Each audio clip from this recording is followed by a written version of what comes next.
Orai jail के बाहर बुधवार शाम 7 बजे के लगभग जेल में ड्यूटी पर तैनात बंदी रक्षक ने सिपाही पर तमंचे से फायर कर दिया। इसके बाद मौके से भाग गया। हालांकि फायरिंग की घटना में दूसरा सिपाही बाल बाल बच गया। सूचना मिलने पर कोतवाली पुलिस एसएसपी सीओ मौके पर पहुंचे और जांच पड़ताल कर कार्रवाई का आश्वासन दिया। आपको बता दें कि उरई जेल के बाहर पीएससी सिपाही अभिषेक शर्मा और अभिषेक सिंह खड़े हुए थे। आरोप है कि तभी वहां पर उन लोगों से रंजिश रखने वाला बंदी रक्षक वीरेंद्र सिंह वहां आया और अभिषेक शर्मा से अभद्रता करते हुए गाली गलौज करने लगा। मना करने पर बंदी रक्षक वीरेंद्र ने तमंचे से अभिषेक शर्मा पर 2 फायर किए और वहां से भाग गया। पीएससी में तैनात सिपाही अभिषेक शर्मा ने आरोप लगाते हुए बताया कि बंदी रक्षक वीरेंद्र सिंह उन लोगों से किसी बात को लेकर रंजिश रखता है। जेल के बाहर हुई फायरिंग से अचानक वहां सुरक्षा में तैनात सिपाहियों में भगदड़ मच गई। इसके बाद सिपाही अभिषेक शर्मा ने उच्च अधिकारियों को जानकारी देते हुए पुलिस को भी सूचना दी। फायरिंग की सूचना पर मौके पर SSP Rakesh Singh, CO city Vijay Anand कोतवाल शिव कुमार सिंह मौके पर पहुंचे और जांच पड़ताल शुरू की। इस बाबत जेल अधीक्षक सुनीत कुमार का कहना है कि आरोपी बंदी रक्षक वीरेंद्र सिंह फारुखाबाद का निवासी है। 2015 में वो बंदी रक्षक के पद पर तैनात हुआ था। फिलहाल वो फरार है। मामले की पूरी जानकारी कर तहरीर कोतवाली पुलिस को दे दी जाएगी। इस बाबत सीओ सिटी का कहना है कि फायरिंग की सूचना मिली थी, जांच पड़ताल चल रही है। तहरीर मिलने के बाद आगे की कार्रवाई की जाएगी। क्या नाम है? सर मेरा नाम अभिषेक कुमार है, आरक्षी अभिषेक कुमार। अच्छा, ये जिला कारागार में किस पोस्ट पे? सर मैं यहाँ पर मैं पीएससी का सिपाही हूँ। यहाँ पर सर प्रतिनियुक्ति में 2 साल के पीरियड पर आया हूँ। अच्छा, क्या घटना हुई है? घटना ये हुई सर, हमारा एक और सिपाही है अभिषेक कुमार शर्मा, तो उसको वीरेंद्र प्रताप सिंह ने अपने मोबाइल से फ़ोन किया और फ़ोन करके जेल गेट पे बुलाया। वो उस टाइम ड्यूटी पर नहीं थे, कमरे पर थे, तो वहाँ से बुलाया। वो लड़का आया जेल गेट पर और उसके बाद आया तो वो अंदर से निकल के आया, उसको धमकाने लगा। उसी टाइम हम भी ड्यूटी से बाहर निकल रहे थे जेल से। तो जब जेल से बाहर निकल रहे थे तो उस टाइम हमने देखा तो ये दोनों में बहस हो रही। हमने कहा क्या बात है, क्यों बहस हो रही भैया, काहे ले लड़ रहे हो, छोड़ो तुम लोग दोनों सिपाही आपस में क्यों लड़ रहे हो। तो हमें भी धमकी दिया, हमें भी गाली दिया, कह रहा मैं तुम सब पीएससी वालों को देख लूँगा, तुम हमें यहाँ दिखाई नहीं देना चाहिए, अगर दिखाई दोगे तो 2 दिन के अंदर या रात में दिन में जहाँ भी मिलोगे वहीं मार दूंगा। अच्छा, आपने इसकी शिकायत किससे की सबसे पहले? जी सर, मैंने सबसे पहले क्या, जब घटना हो गई तो उसके बाद हमने जेलर साहब को अवगत कराया। सर वो नहीं है वीरेंद्र प्रताप सिंह जेल वार्डर पद है उनका, इसी जेल में सर जिला कारागार उरई में वो तैनात हैं। कितने राउंड फायरिंग की? 2 राउंड देसी कट्टे से उन्होंने फायर किया सर। हाँ, अभिषेक कुमार शर्मा कांस्टेबल पीएससी का है, उसके ऊपर 2 राउंड फायर किया सर उन्होंने। देसी कट्टा कहाँ से आया? देसी कट्टा वो भाग के यहाँ से गए हैं, अपने आवास से हाथ में लेके आए हैं, बस 1 मिनट में वापस आ गए। जल्दी से गए यहाँ से, बोले मैं रुक जाओ देखता हूँ तुम्हें, और जल्दी से गए, जल्दी से लेके आके और दूर से ही 2 राउंड फायर किया। कितने बजे की घटना है? लगभग 18:40 की है सर। अच्छा, इस मामले की कि आपने जेल अधीक्षक जी उसी टाइम सर हम हकबका गए, क्या करते इधर उधर भागने लगे। उसके बाद सर अभिषेक कुमार शर्मा को तो दौड़ा के ले गया पीछे पीछे, वो आगे आगे भागा, ये पीछे पीछे भागा, वो बेचारा भागा। उसके बाद हम जब यहाँ बच गए तो हमारे कुछ समझ में नहीं आ रहा था, तो हमारा जो संतरी था, संतरी भी पीएससी का है, अनमोल लखोरिया, उसने घंटा बजाना शुरू कर दिया कि कोई तो मदद मिले हमें। तत्काल में हमें कुछ समझ में नहीं आया तो उसने घंटा बजाना, क्योंकि सर हम संतरी बता रहा कि हम फायर इसलिए नहीं कर सकते कि सर वो भी वर्दी वाला है, तो हम कैसे अपने राइफल से फायर करें जब, तो इसलिए उसने फायर नहीं किया, उसने घंटा बजाना शुरू किया। तब तक जब घंटा की आवाज़ सुनी तो जेल के अधिकारी, जेलर साहब, डिप्टी जेलर साहब, सब लोग बाहर आए तो उल्टा धमकाने लगे, तुम घंटा कैसे बजा दिए। तो बताया सर ऐसी ऐसे घटना हो गई। तो कह रहे हैं ये कोई घटना बहुत बड़ी बात थोड़े है, इसमें क्यों घंटा बजा रहे हो, घंटा इसके लिए नहीं लगा, घंटा जेल के अंदर कोई घटना होती है उसके लिए लगा। तो सर हम कहें ठीक है सर, हमें जानकारी नहीं थी, हम अकस्मात में क्या करते, हमें जो समझ में आया हमने वो किया। उसके बाद उन्होंने फिर वो पूछने लगे तो हम बताने लगे तो हमको उल्टा और धमकाने लगे सर। तो हम कहें सर हम किसके पास जाएं, अधिकारी आप ही हैं हमारे यहाँ पर, हम तो यहाँ प्रतिनियुक्ति पर हैं। अब हमारे जहाँ के हम हमारी पोस्टिंग है वहाँ वाले तो कहते हैं बेटा जहाँ तुम हो वहाँ के अपना अधिकारियों से बात करो। अधिकारी सर कोई कुछ बात करने को तैयार नहीं है सर इस मामले में। अच्छा, उसने जो फायर की वो जेल कैंपस के जी मेन गेट पर, जेल के मेन मुख्य द्वार पर, मुख्य द्वार के बाहर।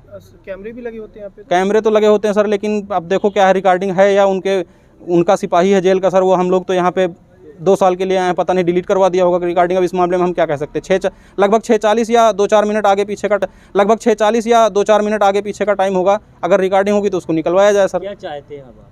सर हम ये चाहते हैं कि हमें सुरक्षित ड्यूटी करने को मिले, हमारे ऊपर कोई भी घटना भविष्य में ना घटे। जिस तरह से वो धमकी दे के गया है कि आपको 2 दिन के अंदर मैं छोड़ूंगा नहीं, मार दूंगा, एक पीएससी वाले को किसी को नहीं छोड़ूंगा, ये धमकी दे के गया सर वो। तो इसमें हम यही चाहते हैं कि हम अगर यहाँ पर या तो हमें यहाँ से कहीं और ट्रांसफ़र कर दिया जाए या तो हमें हमारे मूल विभाग में वापस भेज दिया जाए, जहाँ के हम परमानेंट हम सिपाही हैं, हमें वहाँ भेज दिया जाए। हम यहाँ से हाथ जोड़ते हैं, हमें यहाँ ड्यूटी करने में एक एक मिनट का खतरा है और वो भी जेल के सिपाहियों के द्वारा ही, अधिकारियों और सिपाहियों के द्वारा ही खतरा है। बाकी बाहर के हमारे आदमी से कोई दिक्कत नहीं है यहाँ पर, ना किसी हमें बंदी से कोई समस्या है, ना हमें ड्यूटी में कोई समस्या है, लेकिन हमें समस्या यहाँ पर जेल के स्टाफ, जो सभी स्टाफ भी नहीं है, जिसमें सबसे ज़्यादा वीरेंद्र प्रताप सिंह जो है ये सबसे ज़्यादा गुंडे प्रवृत्ति का आदमी है सर, और उस अधिकारियों का संरक्षण उसको मिला हुआ है। तो हम यही चाहते हैं कि सर या तो हमारे जान का अगर खतरा बनता है तो उसके लिए कौन जिम्मेदार होगा सर। हम तो यहाँ पर अकेले हैं, ना हमारा कोई है ना कोई नहीं सर। शासन प्रशासन को हमने रिपोर्ट लिखा के अवगत करा दी सभी लोगों ने मिलकर। अब हम सर इसमें क्या करें, अब हमें खुद नहीं समझ में आ रहा हम कैसे जाएँ, कैसे ड्यूटी आएँगे, रात को ड्यूटी है, कैसे आएँगे पता नहीं, रात को रास्ते में कहीं खड़ा होगा मार देगा कमरे से आते समय सर। यही बात पीछे क्यों पड़ा आप ही लोग, पीएससी वालों के पीछे क्यों पड़ा? पीएससी वालों के पीछे सर पता नहीं क्यों पड़ा, हमें खुद नहीं समझ में आ रहा। धमकी देता है फालतू में।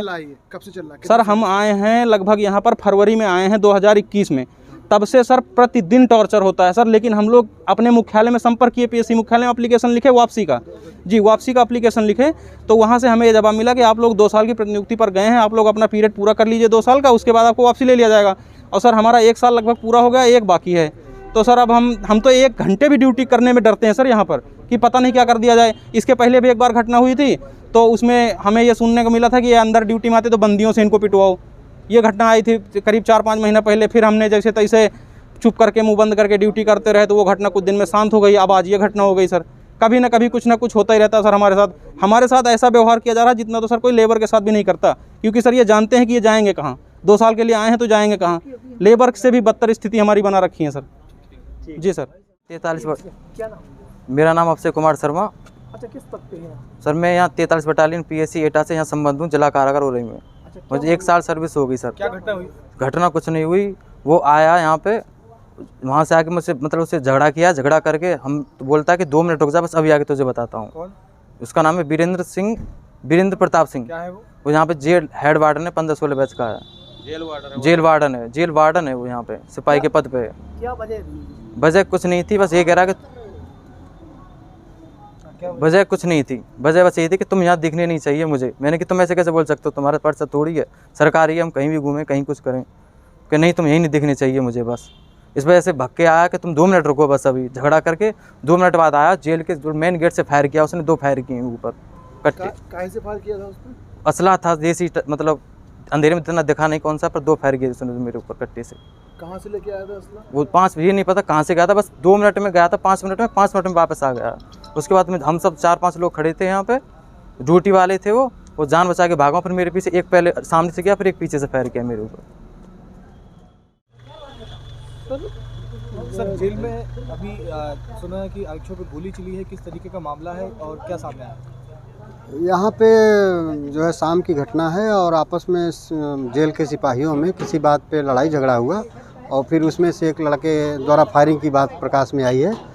जो भी है उसकी जांच करके और आवश्यक वैधानिक कार्रवाई की जाएगी। सर कितने फायर हुए? 1-2 फायर की बात बता रहे हैं। सर कौन था ये लोग? नहीं, आपस में यहाँ जेल के सिपाही हैं, एक बंदी रक्षक है और एक जो है पीएससी से डिप्टेशन पे हैं, यहाँ पे सिपाही हैं। उन्हीं में आपस में किसी बात को लेकर आपस में कुछ लड़ाई झगड़ा हुआ और फिर उसके बाद उसमें से एक व्यक्ति द्वारा यहाँ फायरिंग किया गया है। सर एक जो सिपाही है उसको चोटें भी आई है कुछ? वो जो भी उसका मेडिकल करा के उससे तहरीर प्राप्त करके आवश्यक कार्रवाई की जाएगी। सर जो वीरेंद्र प्रताप नाम बता रहे हैं वो सर अभी कहाँ है, पता चला कुछ? अभी तो घर से भगा हुआ है, अपने कमरे से भगा हुआ है, उसकी तलाश की जा रही है। सर यहाँ पे जो घटना हुई है उसमें सर जिसके ऊपर आरोप लग रहा है उसके ऊपर क्या कार्रवाई की जाएगी, किस तरीके की? ऐसा है कि इसमें तहरीर दी जाएगी नियमानुसार और उसकी सूचना जो है हमारे विभाग उच्चाधिकारी को दी जाएगी। उनके द्वारा दिए गए दिशा निर्देशन में जो भी कार्रवाई को कहा जाएगा वो कार्रवाई की जाएगी। इसमें कोई भी कोताही नहीं बरती जाएगी। कौन थे वो जो यहाँ पे ड्यूटी करते थे जिन्होंने गोली चलाई, क्या पद पे थे? वो बंदी रक्षक पद पे थे, उनका नाम वीरेंद्र प्रताप सिंह है और वो फरखाबाद के रहने वाले हैं। अभी उनकी सर्विस भी बहुत कम है, 5-6 साल की शायद होगी। 15 का बैच है, आई एम नॉट श्योर, मतलब कंफर्म नहीं हूँ, 15 का बैच है। कल तक जो जैसे भी अभी हम लोग तहरीर देने जा रहे हैं थाने में और जैसा भी होगा वो आपको अवगत करा दिया जाएगा। इस चैनल को देखने के लिए लाइक करें, सब्सक्राइब करें और बेल आइकन दबाना ना भूलें।